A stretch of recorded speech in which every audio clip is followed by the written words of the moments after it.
আসসালামু আলাইকুম ওয়া আলহামদুলিল্লাহি রাব্বিল আলামিন সালাতু ওয়াসসালামু আলা রাসূলিল আমিন ওয়া আলা আলিহি ওয়া সাহবিহি আজমাইন। আমাদের প্রিয় সংগঠন বাংলাদেশ ইসলামী ছাত্র শিবির ঢাকা মহানগর দক্ষিণের সদস্য ভাই এবং ঢাকা জেলা সদস্যদের নিয়ে আজকের এই দিনব্যাপী শিক্ষা শিবিরে উপস্থিত কেন্দ্রীয় কার্যকরী পরিষদের সদস্য, ঢাকা মহানগর দক্ষিণের সংগ্রামী সভাপতি, ঢাকা জেলা দক্ষিণের দায়িত্বশীল বৃন্দ, মহানগরের দায়িত্বশীল বৃন্দ, প্রিয় নির্বাচন ভাইরা, আসসালামু আলাইকুম ওয়া রাহমাতুল্লাহ। প্রিয় ভাইরা, আমাদের নির্ধারিত বই একটি আদর্শবাদী দলের পতনের কারণ, তার থেকে বাঁচার উপায়। এই বইটা 10 বার পড়ছেন, দেখেন তো যে মিনিমাম আমি 10 বার পড়ছি, মানে এই যাবত পর্যন্ত আমি 10 বার পড়ছি।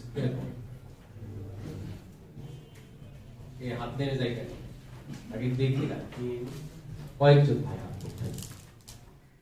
এবছরের সদস্য হয়েছেন কয়েকজন দেখি, মানে গত বছর, এবছর বলতে গত বছর 20 সালে।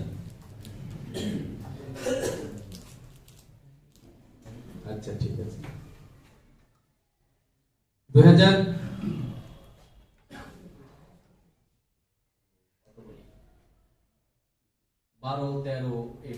কোন সদস্য আছে দেখি, সামনে যারা আছে 12 সালে সদস্য হয়েছে দেখি দেখি,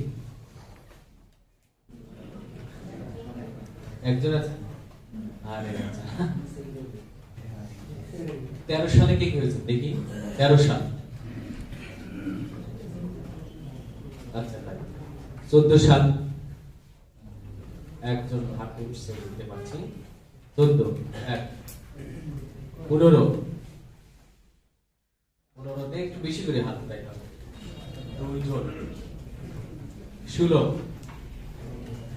হ্যাঁ বুঝা গেছে, 16 থেকে আছে আর কি, 16 থেকে আছে।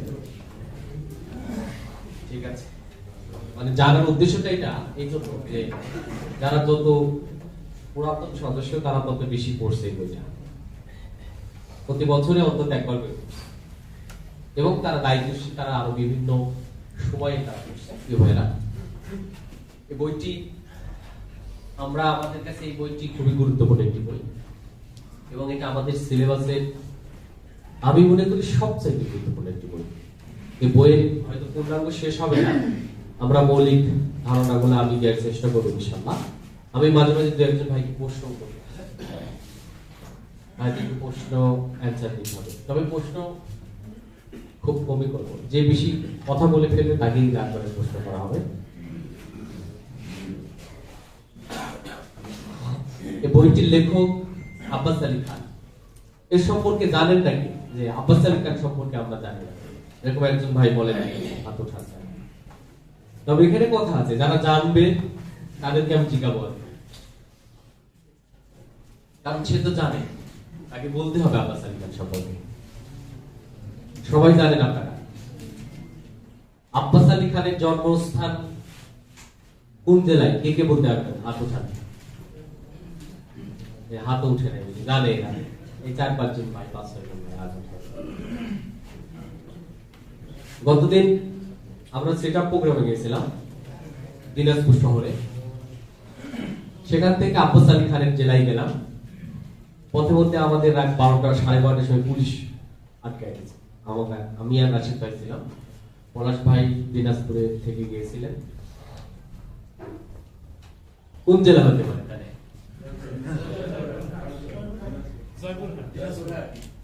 দিনাজপুর থেকে গিয়েছিলাম বলছি, তাহলে জয়পুরহাট পাশাপাশি যাওয়া যায়। 5 বিবি দিয়ে গেলাম দিনাজপুরে গিয়ে, জয়পুরহাটে গিয়ে আমাদের পুলিশ চেক, আমাদের গাড়ি চেক শুরু করে দিয়েছে। আল্লাহ আল্লাহ করতেছে। আমি তো পুতা সম্পাদক, তখন আমার তো কাজ আছে, বললাম যে আমি তো একটা পত্রিকা, আমাদের ঢাকা ভয়েস 24.com এর আমি তো এক্সিকিউটিভ এডিটর, পরিচয় নিলাম। যে বান্দাটা ধরছে সেই বান্দাটা হলো রাজশাহী ইউনিভার্সিটিতে পড়ছে। কারণ আমার পরিচয় দিচ্ছে আমি তো রাজশাহী ইউনিভার্সিটি স্যার, আরো বিপদ হয়ে গেছে। কোন হলে ছিলেন, হল রুম নাম্বার কত ছিল, আমাকে রাশিদ ভাইকে দুজনকে দিয়েছে এবং দুইজনই তো রাজশাহী ইউনিভার্সিটিতে পড়ছি। বলছে যে দুইজনের সম্পর্ক কিভাবে হলো। একটা ভয়ঙ্কর অবস্থা, বাজে তখন রাত হলো 12:30। আমরা তো আল্লাহ লাগিয়েছি, এখন যদি চেক দেয় গাড়ি, আমার ব্যাগটা চেক করছে, রাশিদ ভাইয়ের ব্যাগটাও চেক করছে, দুটা ব্যাগ চেক করছে, কিন্তু ব্যাগ তো অনেক ছিল, 3-4টা ব্যাগ। ব্যালটের একটা বিশাল বস্তা ছিল, আর ব্যালট সব ব্যালট ছিল। যাই হোক, যে জন্য বলতেছিলাম ওই দিন জয়পুর হাঁটছিলাম, সেদিন আমি ভাইদেরকে জিজ্ঞাইছি আর কি।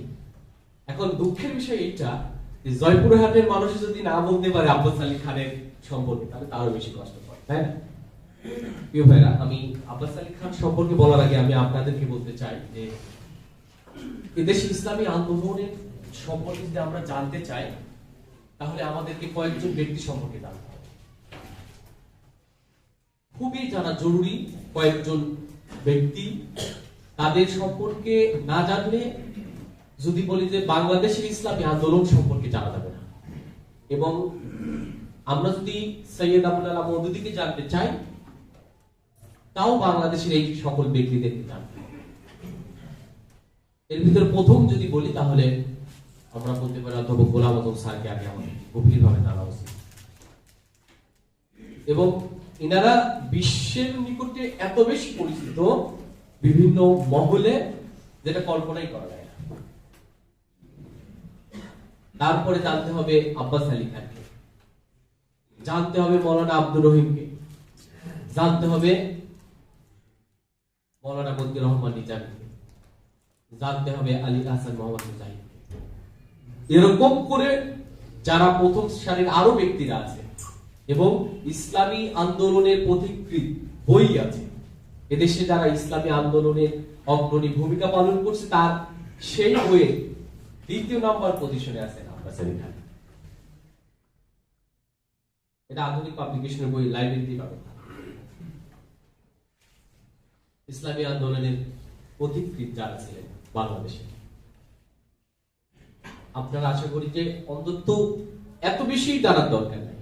বাইরের দেশে যদি জানতে হয়, মৌলানা সৈয়দ আবুল আলা মওদুদীকে জানতে হবে। এখন এই সময় যদি বলি ইউসুফ আল কারজাবিকে জানতে হবে, সৈয়দ হাসানুল বান্নাকে জানতে হবে, সৈয়দ কুতুব শহীদকে জানতে হবে, নাজিমুদ্দিন আবরার খানকে জানতে হবে। এইরকম কিছু কিছু ব্যক্তিদেরকে আমাদের জানা উচিত। তাহলে বিশ্ব ইসলামী আন্দোলন তথা বাংলাদেশের যদি আমরা জানতে চাই, এর পিছনে কথা হচ্ছে। এবার যদি খালি দেখি মুখে হাসি আরেকজনের সাথে, খালি সমস্যা আছে পিছনে, ওরে সামনে নিয়ে আসা হবে।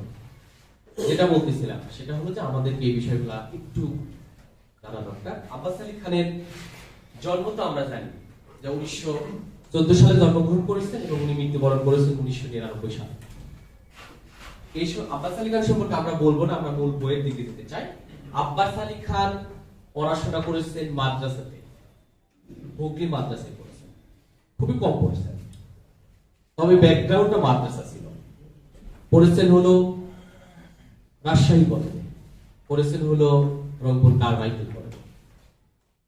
তারপরে তিনি পেশাগত শিক্ষক ছিলেন, জাস্ট মৌলিক কথাগুলো বলছি। পেশায় তিনি শিক্ষক ছিলেন এবং 1962 সালে পাকিস্তান জাতীয় পরিষদ অর্থাৎ সংসদের তিনি নির্বাচিত প্রতিনিধি ছিলেন এবং তিনি শিক্ষামন্ত্রী ছিলেন, তিনি শিক্ষামন্ত্রী হয়েছিলেন। এর ভিতরে যদি বলি, উনি 1954 সালে অধ্যাপক গোলাম আজম স্যারের মাধ্যমেই তিনি জামাত ইসলামের দাওয়াত পান। তার একটা সুন্দর ঘটনা আছে, আপনারা জানেন। এই ঘটনার কি কে জানেন? তার জামাত ইসলামী করার একটা ঘটনা খুবই সুন্দর, কে জানেন? আমাদের আব্বাস আলী খানকে আমরা ভুলে গেছি, অথচ এদেশে ইসলামী আন্দোলনে যখন সবচেয়ে ক্রাইসিস সময়, সেই সময় আব্বাস আলী খানই নেতৃত্ব দিয়েছেন। অধ্যাপক গোলাম আজম দেশের বাইরে ছিলেন, কারাগারে ছিলেন। তখন তিনি 1979 সাল থেকে নিয়ে আমৃত্যু পর্যন্ত তিনি নায়েবে আমির ছিলেন এবং একটা টাইম তিনি দীর্ঘ একটা সময় তিনি ভারপ্রাপ্ত আমিরের দায়িত্ব পালন করেছেন। ভারপ্রাপ্ত আমিরের দায়িত্ব পালন করেন। এবং যে সময় বাংলাদেশে জামাত ইসলামীকে নিষিদ্ধ ঘোষণা করা হয়েছে, অথবা গোলাম আযম খানকে দেশ থেকে বিতাড়িত করার জন্য নাগরিকত্ব বাতিল করা হয়েছে, ঠিক সেই সময় আব্বাস আলী খানের ভূমিকাটা সবচেয়ে বেশি বলিষ্ঠ। কাজে তার সম্পর্কে আমাদের জানাটা খুব জরুরি, এবং এদের চিন্তাগুলো যে কি পরিমাণ এত গভীর এটা আমাদের জানা উচিত। আমরা তো জাস্ট খালি মনে হয় কি, আমরা মনে করি সৈয়দ কুতুব শহীদ তার জীবনী সম্পর্কে জানতে আমরা আগ্রহী হয়ে যাই, কিন্তু এদেশেও যারা ইসলামী আন্দোলনের জন্য জীবন দিয়েছে, আপ্রাণ চেষ্টা করে দিয়েছে, তাদের সম্পর্কে জানার ব্যাপারে আমাদের আগ্রহগুলো খুবই কম। প্রিয় ভাইদের অনুরোধ করতে চাই যে আমরা একটু চেষ্টা করব। আমি যেটা বলতেছিলাম যে 1954 সালে রংপুরের একটি জালসাতে অধ্যাপক গোলাম আযম স্যারকে দাওয়াত দেওয়া হয়েছিল। এই ঘটনাটা এই জন্য বলতে চাই যে অধ্যাপক গোলাম আযম এই দেশে ইসলামী আন্দোলনে তার কি অবদান ছিল। তিনি জালসাতে এসে সেদিন doctor Mohammad Shahidullah chief guest ছিলেন, আর অধ্যাপক গোলাম আযম স্যার বিশেষ অতিথি ছিলেন। কোন একটি কারণে অধ্যাপক ডক্টর শহীদুল্লাহ আসতে পারেননি। সেদিন বক্তব্য রেখেছিলেন ফুল টাইমই অধ্যাপক গোলাম আযম স্যার, আর তার জালসার ওয়াজ শোনার জন্য এসেছিলেন আব্বাস আলী খান। এসে তার বক্তব্য শুনে তার সাথে পার্সোনাল কথা বলে তিনি মুগ্ধ হয়েছিলেন, এবং তৎকালীন বগুড়ার জামাতের আমির, সম্ভবত আমিনুদ্দিন নাম, উনার মাধ্যমে তিনি দাওয়াত পান, উনার মাধ্যমে যোগাযোগ হয় অথবা গোলাম আযমের স্যারের কাছে দাওয়াত পাওয়ার পরে বগুড়ার আমিনুদ্দিনের সাথে যোগাযোগ করেন। করার পরে সেখান তার মধ্যে দিয়ে 1956 সালে তিনি জামাতে রুকন হন। এর ভিতরে আরো অনেক ঘটনা আছে। এই যে গোলাম আযম স্যার তাকে দাওয়াত দিয়েছিলেন, তারপরে তিনি রাজশাহী বিভাগীয় জামাতের প্রধান ছিলেন, তারপরে 1979 সাল থেকে নায়েবে আমিরের দায়িত্ব পালন করেন। এই সব কিছুই তার লাইফ স্টাইলটাকে চেঞ্জ করে ফেলেছে। একজন সাধারণ আলেম, এটা আপনারা সবচেয়ে বেশি বুঝবেন, তার লাইফ স্টাইলটা দেখবেন। একজন কয়েকদিন আগে একজন আপনারা শুনেছেন, একজন সমালোচক বা একজন বক্তা, দেশের ভালো খ্যাতিমান ইসলামী স্কলার ছিলেন, তিনি প্রশ্নোত্তর দিতে গিয়ে, এবং আরো আছে যারা সমালোচনা করে, অধ্যাপক মৌলানা সাইদ আবুল আলা মওদুদী বলছেন যে মৌলানা মওদুদী তিনি তো একজন রাজনীতিবিদ ছিলেন বা সংগঠক ছিলেন, সংগঠক থাকার কারণে তিনি তো প্রচুর লেখালেখি করছেন, লেখালেখি করতে গিয়ে তিনি পড়াশোনার সুযোগটা করতেন। এটা দিয়ে তারা সমালোচনা করছে। আমার কাছে একটু অন্যরকম লাগছে, আপনাদের কাছে একটু অন্যরকম লাগছে। যারা হলো প্র্যাকটিক্যাল ময়দান বুঝে নেয় লিখেছে, তারা ময়দানের আসলে স্পিডটা কোনোদিনই লেখনীতে নিয়ে আসতে পারবে না। কাজেই মৌলানা মওদুদীর লেখনীগুলো বা জামাতের বিভিন্ন নেতৃবৃন্দ যারা ছিলেন তাদের লেখনীগুলা একদম বাস্তব, আর যারা কোনোদিন ময়দানে সম্পৃক্ত হয়নি তারা যে লেখনী লিখেছে সেগুলা হলো এক কথায় আমরা শুধু বলতে পারি থিওরি আর থিওরি, বাস্তবতা খুব কম। কাজেই প্রিয় ভাইরা, আমি যেটা বলার জন্য এই কথাটা বলছি যে আব্বাস আলী খান তার অসংখ্য লেখনী আমাদের জন্য রেখে গেছে। মোটামুটি 22টার মতো তার লেখনী আছে। এর ভিতরে বাংলার মুসলমানদের ইতিহাস খুবই বিখ্যাত একটি বই, এবং বিভিন্ন জায়গায় সিলেবাস, এবং এই যে আজকের যে বইটি, আরো অনেক আছে। আজকের যে বইটি একটি আদর্শবাদী দলের পতনের কারণ, এটা হলো আরো বেশি এবং এত বেশি গুরুত্বপূর্ণ যে ইসলামী আন্দোলনের যারা কর্মী তাদের এই বইটি খুব বেশি দরকার। এবং ইসলামী আন্দোলন, ইসলামী সমাজ ব্যবস্থা যারা প্রতিষ্ঠিত করতে চায়, সেই প্রতিষ্ঠা করার জন্য সবথেকে বেশি যে প্রয়োজন সেটা হলো একটি আদর্শবাদী দল। আর সেই আদর্শবাদী দলটা কেমন হতে পারে তার একটা সুন্দর সংজ্ঞা এবং তার চিত্র তুলে ধরেছে। এই বইটা লেখা একটা প্রেক্ষাপট, ওই প্রেক্ষাপটটা একটু কঠিন প্রেক্ষাপট। তিনি মূলত একটি বক্তব্য রেখেছিলেন, একটা ইস্যুকে কেন্দ্র করে তিনি বক্তব্য রেখেছিলেন। দলের ভিতরে ভ্রাতৃত্ব, আনুগত্য, আমিরে জামাতি, এই সার্বিক বিষয়ে দৃষ্টি আকর্ষণ রেখে তিনি একটা বক্তব্য রেখেছিলেন।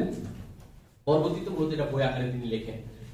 মূল কথা যেটা বলতে চাই প্রিয় ভাইরা, সেটা হলো যে এই বইটি আদর্শবাদী দলের পরিচয় ফুটিয়ে তোলা হয়েছে। তার আগে প্রকাশক একটি কথা বলেছে, সে কথাটা আমি আপনাদেরকে স্মরণ করে এই একদম মূল আলোচনায় যেতে চাই যে আদর্শবাদী দল আসলে এমনিতেই গড়ে ওঠে না। আদর্শবাদী দল কি এমনিতে গড়ে ওঠে? আপনারা আশ্চর্য হয়ে যাবেন যে বাংলাদেশে অসংখ্য ইসলামিক দল আছে, ম্যাক্সিমাম, এমনকি আমাদের সামনে কয়েকদিন আগে প্রমাণিত হয়ে গেছে হেফাজতের মতো দলের ভিতরেও ঝামেলা। এবং এই যে কিছু ওয়াইজিনরা দেখলাম মামুন সাহেবের ব্যাপারে ব্যাপক সমালোচনা করতেছে, মামুনুল হকের ব্যাপারে, এটা তো ভাইরাল হয়ে গেছে, ভাইরাল হয়ে গেছে না? আপনারা দেখে নিন, ভাইরাল হয়ে গেছে যে মানে আবার একজনকে কতটা শ্রদ্ধা করা উচিত তার পজিশন অনুযায়ী সেটা কোনো নামগন্ধ নেই, বলছে যে মামুন না, এই না, সে এরকম শব্দ ব্যবহার করছে। আরেকজন বড় আলেম, বাংলাদেশের খ্যাতিমান আলেম। কাজে আমি মনে করি যে ইসলামী আন্দোলন, বিশেষ করে জামাত ইসলামী বা ইসলামী ছাত্র শিবিরের হয়তো একজন আরেকজনের সাথে সম্পর্ক একটু খারাপ থাকতে পারে, ভালোবাসা কম থাকতে পারে, তো এত বাজে ভাবে কেউ কাউকে কখনো উপস্থাপন কোনোদিনই করে না, আশা করি যে করবে না ইনশাআল্লাহ। জিবিও ভাইরা যেটা বলতেছিলাম, আদর্শবাদী দল হতে কয়েকটা গুণ প্রয়োজন। তার ভিতরে প্রথম যেটা, সেটা হলো ত্যাগ এবং তিতিক্ষার প্রয়োজন। যদি আদর্শবাদী দল প্রতিষ্ঠা করতে হয়, কারণ তাদের তো ত্যাগের ইতিহাস নেই। ত্যাগের ইতিহাস যাদের যত বেশি, তাদের আন্দোলন তত বেশি আদর্শবাদী হবে, তাদের আন্দোলন তত বেশি গতিশীল হবে, তাদের আন্দোলন তত বেশি কল্যাণকর। এই জন্য প্রথম আদর্শবাদী দল হতে প্রয়োজন হলো ত্যাগ এবং তিতিক্ষা। আমরা তো সেই ত্যাগ তিতিক্ষার বিশাল একটা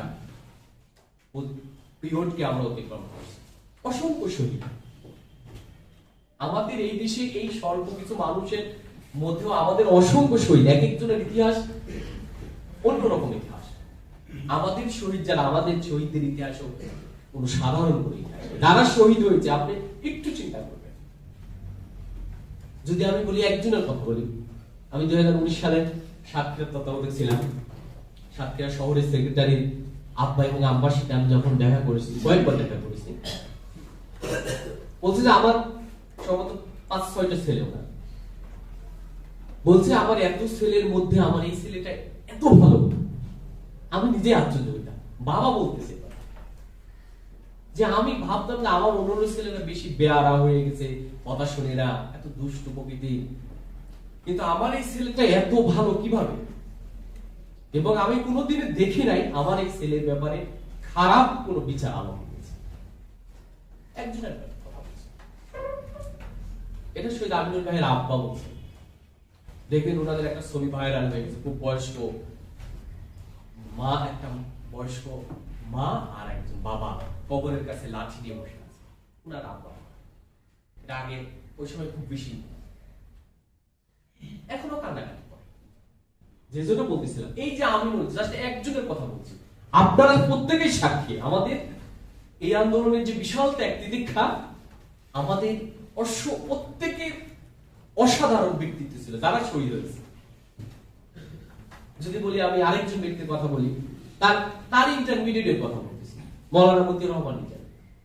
আমি তো আপনার শহরের সভাপতি থাকা অবস্থায় ওনার সম্পর্কে জানার একটু সুযোগ হয়েছে, ওনার কাছের মানুষের কাছ থেকে।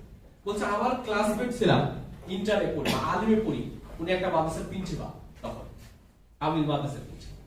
বলছে আমি আর নিজামী বলছে ক্লোজ ফ্রেন্ড ছিল, একসাথে পড়াশোনা করেছি। আমি কোনোদিনই উঠতেই পারি নাই।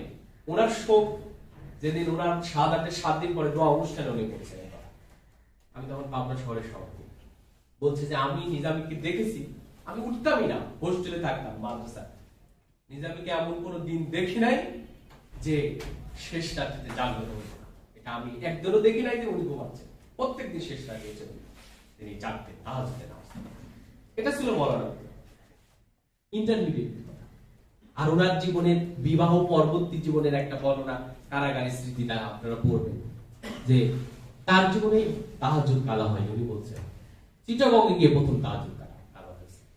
ঢাকা থেকে যখন চিটাগং নিয়ে যাওয়া হচ্ছিল, কাশীপুর থেকে, গাজীপুর থেকে, সেই দিন উনি সেন্সলেস হয়ে গেছিলেন, রোজা রেখেছিলেন। সেই দিন ওনাকে দীর্ঘ সময় সেন্সলেস ছিলেন, যার সারমর্ম করা হয়েছে। তিনি যখন চিটাগং কারাগারে নিয়ে যাওয়া হয়, তাকে মেডিকেলে নেওয়া হয়, খুবই ক্লান্ত, ইফতারের জন্য পানি দেওয়া হয়নি তাকে। তখন তিনি আফসোস করেছেন, লিখেছেন যে আমার স্ত্রী, আমি যখন মন্ত্রী ছিলাম আমার স্ত্রী প্রত্যেকদিন পেপার পড়ে শোনাইতেন, পত্রিকা আসতো, আমি পড়তাম, আমার স্ত্রী পড়তেন, দীর্ঘ রাত আমি জাগতাম, আমার স্ত্রীও জাগতেন, আমি ঘুমাই যাইতাম, তারপরে আমার স্ত্রী ঘুমাইতেন, সবার আগে আমার স্ত্রী আবার উঠতেন, আমার জন্য গরম শীতের রাতগুলোতে আমার স্ত্রী গরম পানি করে আমার জন্য রেখে দিত, আমি সেটা পড়ে তাহাজ্জুদে নামাজ পড়তাম। আমার এই দীর্ঘ জীবনে তাহাজ্জুদের নামাজ কাজা হয়েছে কিনা এটা আমার জানা নেই। আজকে যদি আমার স্ত্রী থাকতো, ঠিকই আমার স্ত্রী আমাকে জাগিয়ে দিত। আফসোস করে তিনি দিয়েছেন। কাজেই আমাদের আন্দোলনে অসংখ্য ত্যাগ কুরবানি আছে, আর ত্যাগ কুরবানি ব্যতীত এই আন্দোলন মজবুত হয়। কাজেই আমরা তো সেই সংগঠনের করি। এরপরে যেটা বলতে চাই প্রিয় ভাইরা, এই আদর্শবাদী দলের নেতাদের সাহসী হতে হয়, ধৈর্যশীল হতে হয়, দূরদর্শী হতে হয়, সঠিক সিদ্ধান্ত গ্রহণকারী হতে হয়, শৃঙ্খলা এবং আনুগত্যের ব্যাপারে দৃঢ় হতে হয়। এই গুণগুলো আমাদের থাকতে হবে। খুব শর্ট করে যাচ্ছি, আসলে সময় লাগবে। আমরা মূল বইয়ে যেতে চাই প্রিয় ভাইরা। আমাদের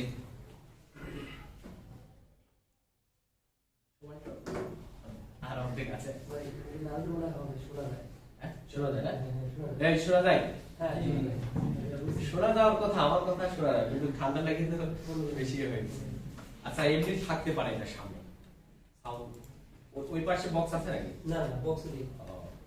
আচ্ছা ঠিক আছে, এখন কি শোনা যায়? ঠিক আছে।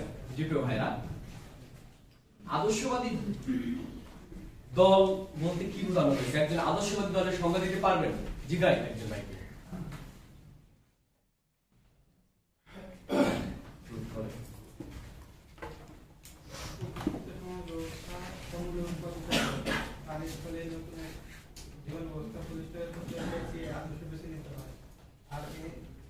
আদর্শের সাথে যারা একমত হয় তাদের একটি দল গঠিত হবে, আর এই দলকে বলে আদর্শ।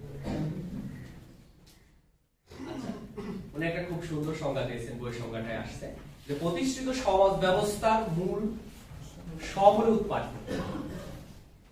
এই একই কথা বা কাছাকাছি কথা ইসলামী আন্দোলনের সংজ্ঞা দিতে গিয়ে মওলানা মতিউর রহমান নিজামী এই কথাগুলো নিয়ে আসছে, যে সেখানে ভিন্ন, মানে তার স্থলে সম্পূর্ণ ভিন্ন আরেকটি সমাজ ব্যবস্থা প্রতিষ্ঠা করার একটি আদর্শ বেছে নিতে হয়, এবং সেই আদর্শের সাথে থাকে কি পৃথক চিন্তাধারাও থাকতে হবে। চিন্তাধারা না থাকলে হবে না, সেই আদর্শের সাথে একটা পৃথক চিন্তাধারা থাকতে হয়। তার মানে আদর্শবাদী দল হতে হলে একটা আদর্শকে বেছে নিতে হয়। আমরা খুব মাঝখানে স্কিপ করে যাবো ভাইরা, সময় খুবই কম। এবং সেই সাথে আমাদেরকে থাকতে হয় একটা আলাদা চিন্তা চেতনা থাকতে হয়। আলাদা যদি চিন্তা চেতনা না থাকে, আমরা একটা আদর্শ লালন করি।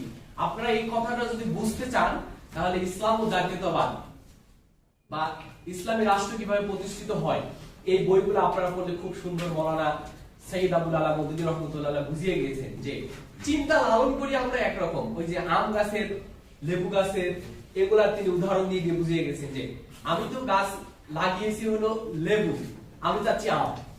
কাঁঠাল গাছ লাগানোর পর আমি যদি আম চাই, এটা যেমন সম্ভব না। চিন্তা চেতনা যদি এক, মানে যে আদর্শ প্রতিষ্ঠিত করতে চাই সে আদর্শের মতো না হয়, তাহলে সে আদর্শ কি হতে পারে না, বাস্তবায়ন হতে পারে। এরপরে অনেক কথা বলতে গিয়ে তিনি একটা কথা বলেছেন যে যে আদর্শ প্রতিষ্ঠিত করতে চাই আমরা, সেই আদর্শের ছাঁচে আগে সেই কর্মীদেরকে ঢেলে সাজাতে হবে। আমরা যে আদর্শ প্রতিষ্ঠিত করতে চাই, আমাদেরকেও সেই আদর্শের ছাঁচে আমাদেরকে নিজেদেরকে আগে তৈরি করতে হবে। এখন আমাদের অবস্থাটা কি? আমাদের অবস্থাটা এরকম, আমরা তো ওই যে স্পষ্ট ঘোষণা দিয়ে দিয়েছি যে লাকাদ কানা লাকুম ফি রাসূলিল্লাহি উসওয়াতুন হাসানাহ। এই ঘোষণা তো আমরা দিয়েছি যে আমাদের আদর্শ আল্লাহর রাসূল সাল্লাল্লাহু আলাইহি ওয়াসাল্লাম, এবং পৃথিবীতে আর কোনো আদর্শ নেই। এখন কথা, তাহলে আমরা আল্লাহর সেই রাসূলের আদর্শ, আল্লাহর রাসূলকে মডেল হিসেবে কতটুকু মানি? দেখা যায় যে আমাদের লাইফের বিভিন্ন পার্ট আমরা তাকে মানি, আর একটা অংশ মানি না। এজন্যই তো সাইয়্যিদ কুতুব শহীদ স্পষ্ট করে বলেছেন যে এখনো আল্লাহ রাসূল সাল্লাল্লাহু আলাইহি সাল্লামের সাহাবীদের মতো মানুষ হতে পারে। তিনি ব্যাখ্যা দিয়েছেন যে হয়তো সে মানে উন্নীত হবে না, কিন্তু হতে পারে। তার সংজ্ঞা দিতে গিয়ে তিনি কি বলেছেন? বলেছেন যে কোরআন থেকে স্পষ্ট শিক্ষা গ্রহণ করতে হবে। আদর্শ যদি বাস্তবায়ন করতে চাই আমরা যদি সে আদর্শের সাথে নিজেদেরকে গঠন করতে চাই, তাহলে অবশ্যই কোরআনের আলোয় কোরআনের সাথে আগে নিজেদেরকে গঠন করতে হবে এবং জাহিলিয়াতকে বা কুফুরকে স্পষ্টভাবে কি করতে হবে? ত্যাগ করতে হবে এবং সেটাতে ফিরে যাওয়ার কোনো সুযোগ নেই এবং সংশয় দোদুল্যমান থাকা যাবে না। আমাদের ভিতরে সংশয় কাজ করে, এই যে যারা আমার সবারই করে, আমাদের করে, কেমন সংশয় করে? আমরা তো সংশয় নিয়ে সবসময় থাকি যে আমার এরপরে কি হবে, আমার ছাত্র শেষ হয়, আমি কি করবো না করবো, এগুলো অনেক কিছু নিয়ে আমরা চিন্তা করি। আমি যদি এখন বেশি কাজ করি তাহলে আমার তো রিজিকের একটা ব্যাপার সেটা আছে, অথচ আমাদের সংগঠনের কাঠামোটাই তো এরকম। সংগঠন থাকবে, ক্যারিয়ার থাকবে, দুটার প্যারালাল চলবে। আমরা কি মনে করি যে কাজ যদি বেশি করি তাহলে সমস্যা, আবার কাজ কম যদি করি তাও সমস্যা। ভাইরা, রিজিকের ক্ষেত্রে বা বিভিন্ন ক্ষেত্রে আল্লাহ তাআকুল বিল্লাহটা আমাদের জন্য সবচেয়ে বেশি গুরুত্বপূর্ণ। যারা এই আন্দোলনের সাথে নিজেদেরকে ঢেলে সাজাবে তারা প্রত্যেকেই নিজেদেরকে ঠিক সেভাবে গঠন করবে। এবং যদি কোরআনের আয়াত বলি তাহলে স্পষ্ট বলতে পারি যে সিবগাতুল্লাহ ওয়া মান আহসানু মিনাল্লাহি সিবগাত। আমাদেরকে আল্লাহর রঙে রঙিন হওয়া এবং আল্লাহর রং ব্যতীত অন্য কোনো রং আমাদের লাগা উচিত না।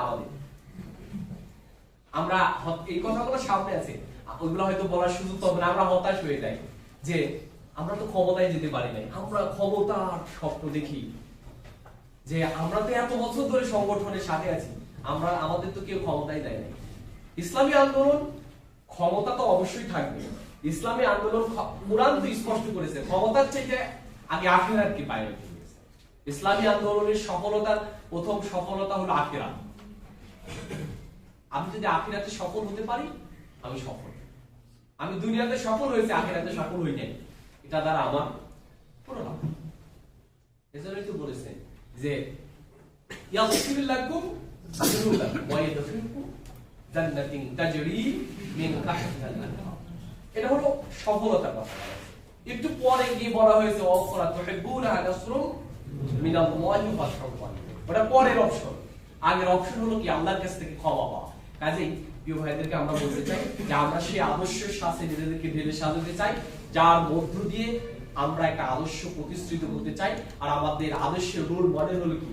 আল্লাহ রাসূল সাল্লাল্লাহু আলাইহি ওয়াসাল্লাম। অনেকেই প্রশ্ন করে, আমাদের করে সদস্যদের ভিতরে প্রশ্নগুলো তৈরি হয় যে বলে যে আপনারা তো জামাত ইসলাম করেন বা আপনারা তো মাওলানা মওদুদীকে আদর্শ মানেন। জামাত ইসলামী বা ইসলামী ছাত্র শিবিরের একজন সদস্য এই কথা বিশ্বাস করে না যে তারা মাওলানা মওদুদীকে মডেল মানে। যদি আপনারা কেউ বিশ্বাস করেন আপনারা অবশ্যই ভুল বিশ্বাস। তার সাহিত্য, তার কাছ থেকে কিছু জ্ঞান হয়তো আমরা নিই, কিন্তু মাওলানা মওদুদী ইসলামের আদর্শ নয়, কেউ আদর্শ নয়, আল্লাহ রাসূল সাল্লাল্লাহু আলাইহি ওয়াসাল্লাম। কাজে আমাদেরকে এটা মাথায় রাখতে হবে।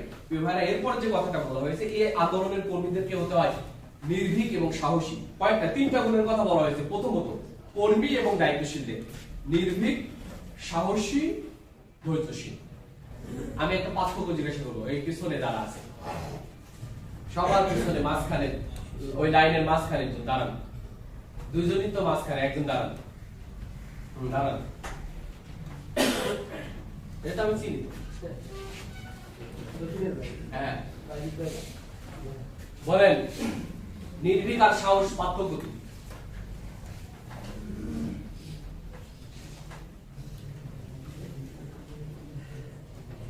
বসেন। নির্ভীক হচ্ছে যে যেমন হোক না কেন কোনো ভয় পাবে না, আর সাহস হচ্ছে পরিস্থিতি কি হতে পারে ভবিষ্যতে সেটা না জেনেও সেই কাজটা বাস্তব করার জন্য করবে।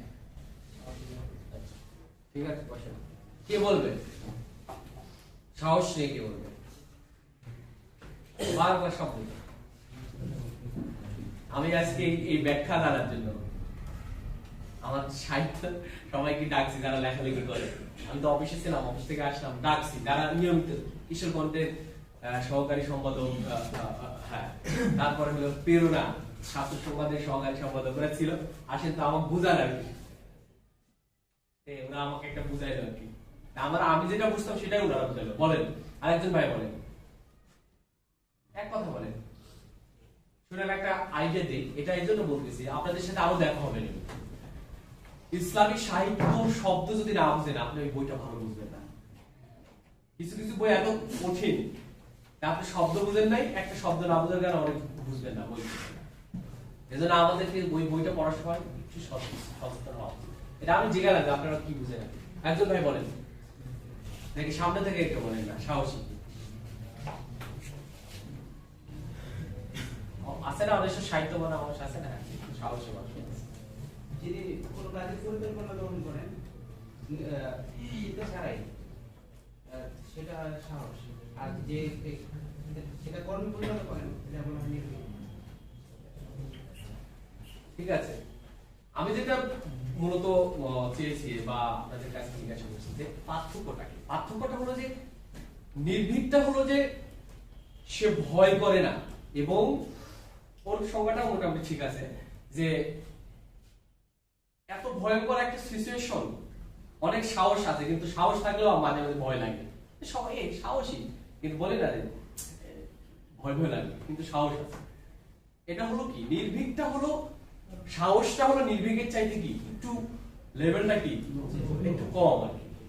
আর সে শুধু সাহসী না, সেরকম পরিস্থিতি যতই খারাপ হোক না কেন সে কি করে না, কোনো কিছুকে ভয় পায় না। এটা হলো কি নির্ভীক। এরকম খুব বেশি পার্থক্য নেই, তবে অনেকেই পারছে। যারা বলছে মোটামুটি সবাই সুন্দর, আপনারা আশা করি বুঝছেন। আমাদেরকে এই আন্দোলনের কর্মীদেরকে এরকম নির্ভীক হতে হবে, সাহসী হতে হবে এবং ধৈর্যশীল হতে হবে। এরপরে বলা হয়েছে যে এই আন্দোলনের বিশেষ করে যারা নেতা, এখানে সবাই নেতা, ইসলামী ছাত্র শিবিরের তো নেতৃত্বই তো তৈরি করার মতো জায়গা। এখানে যে কথাটা বলা হয়েছে, এই আন্দোলনের নেতাদেরকে হতে হয় গতিশীল, এই আন্দোলনের নেতাদেরকে হতে হয় দূরদর্শী, সমসাময়িক সকল সমস্যা সম্পর্কে পূর্ণ সচেতন, এই আন্দোলনের এবং সংকট মুহূর্তে সঠিক সিদ্ধান্ত গ্রহণ করা। এগুলো আমরা দেখেছি, আপনাদেরকে যদি প্র্যাকটিক্যাল বলি তাহলে খুব ভালো লাগবে যে সঠিক সিদ্ধান্ত কি নিবে এইটা করতে যায়। যারা ক্যাম্পাসে তারা আরো বেশি ভালো বোঝে। পরিস্থিতি এত খারাপ, এখন কি করবে? এখন আমাদের কেন্দ্র সভাপতির ড্রাইভাররাও সিদ্ধান্ত দিতে পারে, আপনারা জানেন। কেন্দ্র সভাপতির কাছে থাকতে থাকতে শিখে ফেলছে। একদিন আমাদের মতিউর রহমান আকন্দ ভাই উনি বলতেছিলেন আর কি, যে কোন এক জায়গায় মারামারি শুরু হয়ে গেছে, কেন্দ্র সভাপতিকে পায় নাই, ওরা ড্রাইভারকে ফোন দিচ্ছে, মানে ড্রাইভারকে বলতে উনি ছিল আর কি, কেন্দ্র সভাপতি পায় নাই, ওই যে ফোনের ফোন দেওয়া, ওই যে সবাইকে কি ফোন বলে এরা, ফোন দিয়েছে, কিন্তু সভাপতি নাই। ড্রাইভার সিদ্ধান্ত জানাই দিয়েছে, ঠিক আছে আপনারা একটা বিক্ষোভ মিছিল দিয়ে দেন, কালকে মানে প্রত্যেকটা এলাকা থেকে মিছিল আসবে, বিক্ষোভ মিছিল হবে, তারপরে হলো যারা আহত হয়েছে তাদের একটু দেখতে যেতে হবে, তাদের জন্য একটু দোয়া অনুষ্ঠান করতে হবে, যেগুলো আমরা কুড়িয়ে গেছে যায়, কিন্তু সভাপতির কাছ থেকে সে জানতে জানতে সব বলতে পারে আর কি। এখন যে ভাই আমাদেরকে কয়েক বিষয় আছে, গতদিন আমাদের যারা কেন্দ্র সভাপতি ড্রাইভার যারা আছে এদের কাছে শুনলে এটা আরো ভালো বুঝতে হবে, সিদ্ধান্ত নিয়েছে, এটা হলো শিখে ফেলছে। এখন বিষয় হলো কি, কঠিন পরিস্থিতি হলে যখন শুরু হয়ে যায়, আমাদের সিদ্ধান্ত বের হয় না, আমাদের সিদ্ধান্ত কি সিদ্ধান্ত নেবো আমরা হেজিটেশন। এই আন্দোলনের নেতাদের এই সিদ্ধান্ত নেওয়া শিখতে হবে, এজন্য পরিস্থিতি ফেস করা আগে শিখতে হয়। বিশেষ করে ক্যাম্পাসের সমস্যাগুলো বেশি দায়িত্বশীল যারা, যেমন বলতে পারি যে মিল্লাতে ক্যাম্পাস অনেক চাপে থাকতে হয়, তাদের অনেক কিছু ট্যাকেল, ছোট ক্যাম্পাস হলে অনেক টেনশন কাজ করে। এর মধ্যে দিয়ে তারা তৈরি হয়, তারা জনশক্তি, তারা প্রতিদিন আমরা হলে দেখেছি রাজশাহী ইউনিভার্সিটিতে একটা হলের সভাপতির অবস্থায় কোথায় প্রত্যেকদিন রাত জাগে পাহারা দিতে হতো। আমরা 10 সালে আমরা নিজেরা তাদের কি হয় না, এই গুণগুলো অর্জন করতে হয়। এবং শেষ কথাটা হলো আদর্শবাদী দল বোঝাতে গিয়ে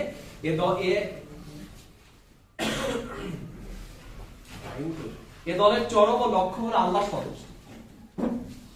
আদর্শবাদী দল, এই দলের চরম লক্ষ্য হলো কি, আল্লাহ সন্তুষ্ট।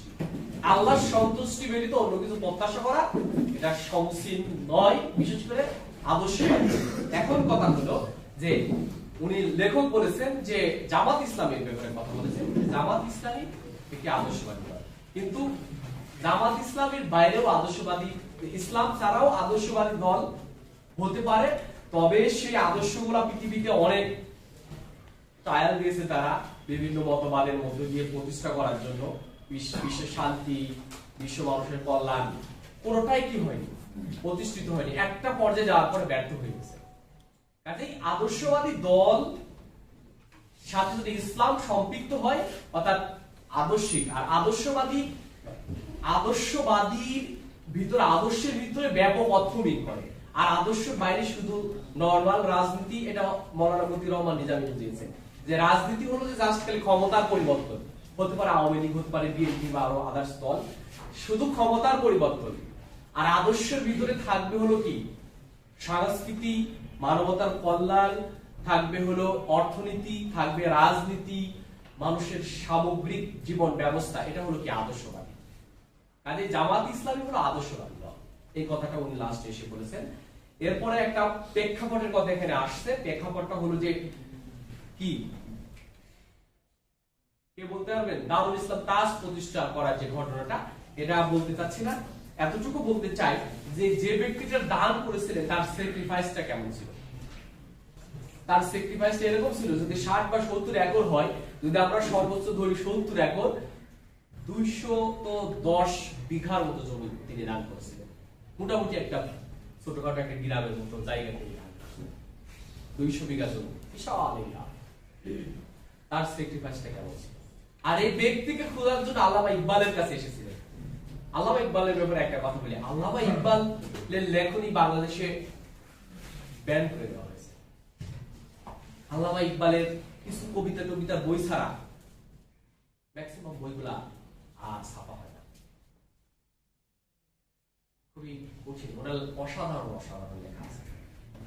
আপনারা পিডিএফ কিছু বই পাবেন না, বিশেষ করে ঐক্যের ব্যাপারে একটা বই আছে, দেখবেন যে বইগুলা মুসলিম ঐক্য, নামটা এক্সাক্ট আমি ভুলে গেছি, আমি বইটা কয়েকদিন খুব খুঁজতেছিলাম, পিডিএফটা আছে, মানে মূল বই হার্ড কপি দরকার সরাসরি। এইরকম একজন ব্যক্তি ছিলেন আল্লাহ। সেই ব্যক্তির পরামর্শক্রমে মৌলানা মওদুদী রহমাতুল্লাহ আলাইহি 1938 সালে তিনি দারুল ইসলাম ট্রাস্ট প্রতিষ্ঠা করেন।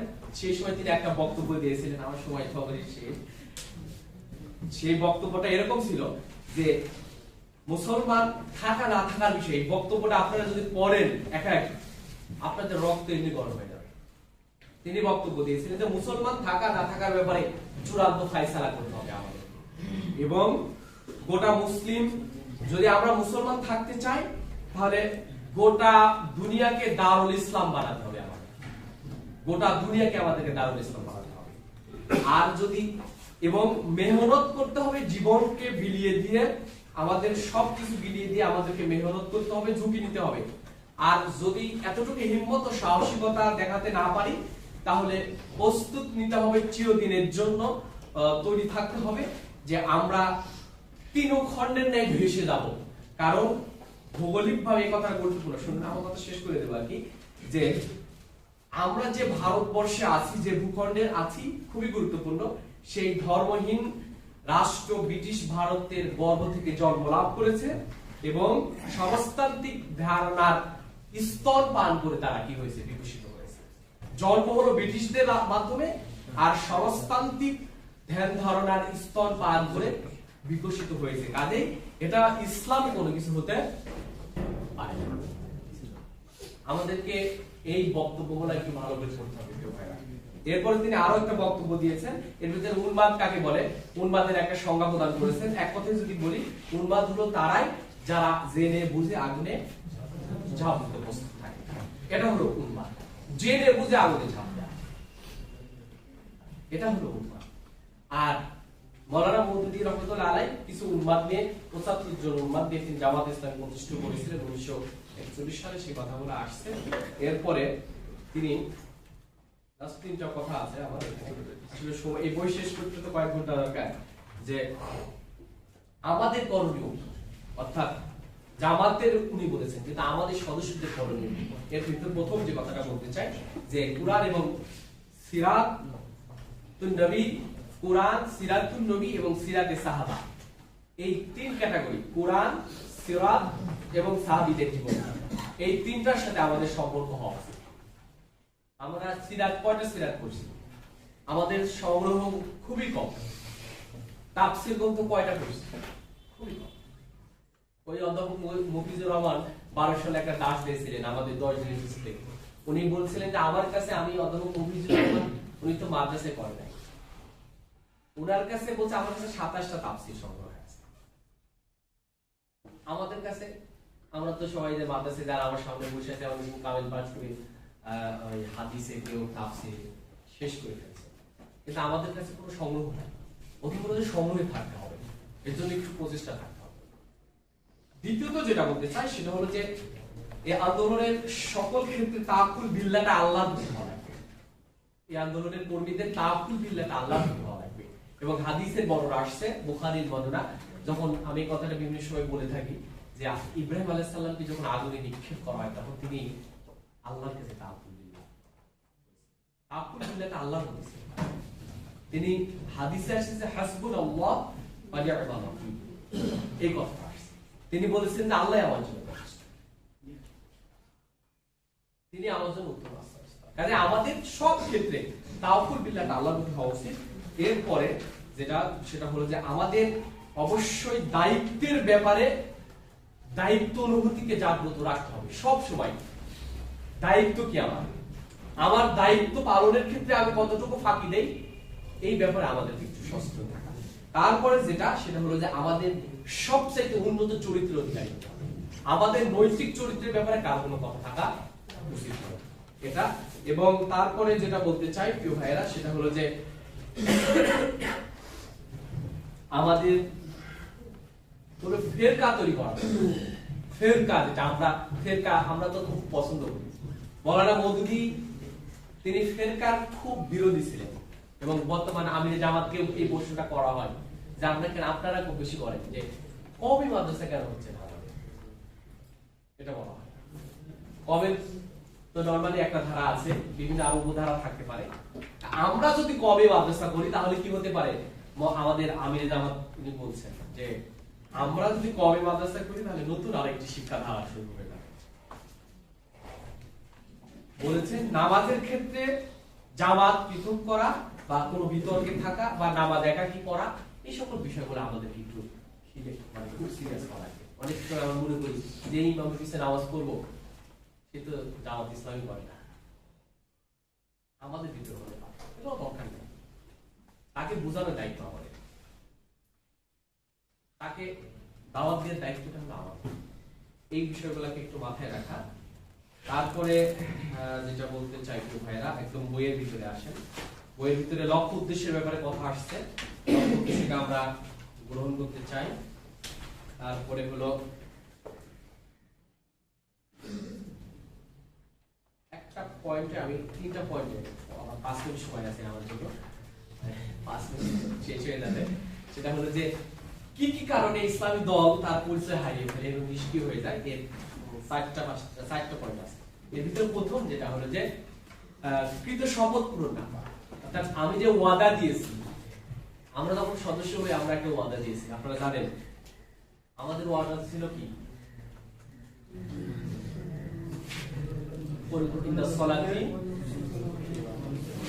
তার আগে কালিমা পাঠ করা হয়েছে। দেখো, এখন মূল কথা হলো যে আমরা যেটা কমিটমেন্টটা দিয়ে আসছি এটা কমপ্লিট করে না আমাদের কাজ। এর ভিতরে কথা ছিল যে কবিরা গুনাহের সাথে সম্পৃক্ত না হওয়া, শিরক না করা, ফরজিয়াত ইবাদতগুলোকে ছেড়ে না দেওয়া, এই বিষয়গুলো আমাদের খুব সিরিয়াস হওয়া উচিত। একজন ছাত্র শিবিরের সদস্য কেউ মানে এমন ভাবে, মানে এরা আপনাদের কিছু শুনতে হবে, এরকম ভাব যে ভাই আমি তো তাকে বিয়ে করছি মানে ফ্যামিলির অনুমতি ছাড়াই বিয়ে করছি, তার আগে হয়তো কয়েকদিন যোগাযোগ করছি, এখন তো ফ্যামিলি মাইনে নিয়েছে, ভাই আমার তো সমস্যা আছে, আমার সদস্য কিন্তু তার আগে যে অপরাধটা ছিল বিয়ের আগে, এই অপরাধটা অবশ্যই জঘন্য অপরাধ ছিল। একটা শিবিরের সদস্য এই চিন্তা কিভাবে লাগবে? এটা আমাদের খুব সিরিয়াস হওয়া উচিত। বিশেষ করে আপনারা যারা এখানে আছেন, ম্যাক্সিমাম আশা করি মাদ্রাসার স্টুডেন্ট আছে, এটা আরো বেশি সিরিয়াস হওয়া দরকার। আমিও মাদ্রাসায়, এটা আমার ভাবা শুরুতে ভাই মাদ্রাসা দেখে এরকম বলতে না, এটা আরো বেশি সিরিয়াস হওয়া দরকার। আমরা বিধানগুলোকে আরো বেশি মানে কি গুরুত্বপূর্ণ দেখব, এ ব্যাপারে আমাদের বেশি সিরিয়াস হওয়া। দ্বিতীয়ত নিয়মিত দাওয়াতি কাজ করা। দাওয়াতের ব্যাপারে কেন্দ্রীয় সভাপতি কিছু কথা বলেছেন আর কি, উনি আমাকে ফোন দিয়েছিলেন অবশ্য দাওয়াতের ব্যাপারে আমাদের সিরিয়াস হওয়া। এক কথায় যদি বলি, দাওয়াতের ব্যাপারে আল্লাহ রাসূলকে আল্লাহ নিজেই কি করে দেন, কোনো অন্য কোনো অপশনই দেন নাই, স্পষ্ট বলেছেন যে ইয়া আইয়ুহার রাসূল বাল্লিগ মা উনজিলা ইলাইকা ফাইন লাম তাফআল ফাদা বাল্লাগতা, স্পষ্ট করেছেন যে কোনো অপশন নাই। ফাযাক্কির ইন্নামা আনতা মুযাক্কির, কাজেই এখানে কোনো অপশন নাই আমাদের। কাজে আমাদের বিভিন্ন, আমি মনে করি যে যারা যত বড় দায়িত্বশীল তারা তত বেশি দাওয়াত কাজ করবে, এবং দাওয়াতের ক্যাপাসিটি যারা যত বড় হয় তাদের পারে, তার দাওয়াত যত ইফেক্টিভ হবে একটা সাধারণ কর্মী সমর্থক সাথী দাওয়াতে তত ইফেক্টিভ হয় না।